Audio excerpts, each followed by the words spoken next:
species, we seem to be moving into uncharted waters. We've gone from technology as a tool to a wearable and soon to invade the body through nanotech and transhumanism. And we also have very sophisticated AI, the likes of ChatGPT. Now, whilst in modern Western society, which is mostly driven by fear and greed, there's a tremendous potential for misuse and digital enslavement.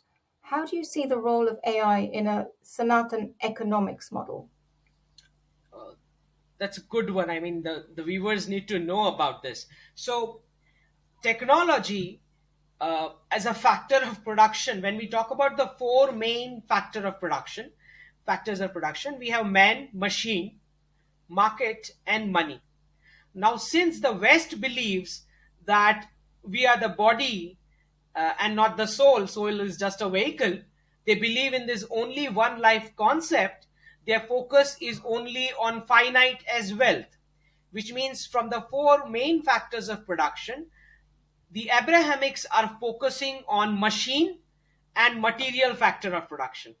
And they have reduced men as not just the prime pivot of the economic activity, but they have reduced men as a simple factor of production, competing with other factors of production, and not the other factors of production complementing him in performance.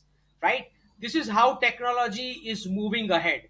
So there are Mhm. serious concerns about this when when the machine factor of production, which is technology, if that is going to compete with the man factor of production, and in terms of economies of scale, if extreme capitalism is only going to look forward for profits, then it is very much possible. I should not say this, but all the the bullocks, the bulls, were killed after tractors were invented. They are directly being sent to being cut. So if man factor of production is going to be reduced to a level where technology is going to take up all the economic activity, snatch from him, I do not understand how you are going to justify payments to the man factor of production, and how the state is going to take this entire burden of social welfare for this unemployed or unactive, unproductive human resource. So this is exactly where I believe that Sanatan economics model has to come up with a balance, where technology as a machine factor of production has to only complement the manufacturer of production and not compete with it. So, as I'm working on this book on this Sanatan economics model, I believe that since Indian dharmas talk about life cycles, um, we focus particularly on the man factor of production, how he is being nurtured, and all other factors of production complementing him and not competing with him. So, in terms of integral humanism, which Din Dayal Upadhyay very clearly talks about, that there has to be a Bharatiya format of technology which needs to come in, so that we don't have these zombies crowd running muck around the street claiming for socialist freebies. Because at the end of the day, if technology is going to remove them from work, this entire burden is going to come to the state for their living and sustenance. And we do not want those few capitalists to push us to the slaughterhouse, do we? Right? That's where extreme capitalism is taking. So I don't think that this kind of civilizational wisdom of life cycle is something that we can expect from the West. I think it is India's time to lead the world and give this guiding light on the Sanatan economics model, that man is not just a factor of production.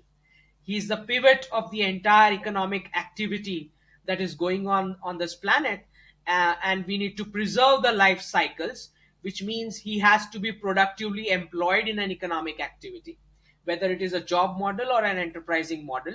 Technology and other factors of production will always be a second class status compared to the man factor of production. So the economics model that I am deriving for the forthcoming book on Sanatan economics I'm going to come up with new indexes for the world. So all the Western indexes does not work in terms, because they do not have the civilizational wisdom of preserving the life cycles. They believe in one life, and they are actually taking humanity to a disaster. This needs to be urgently be addressed in terms of, and India is the only civilization which can do this.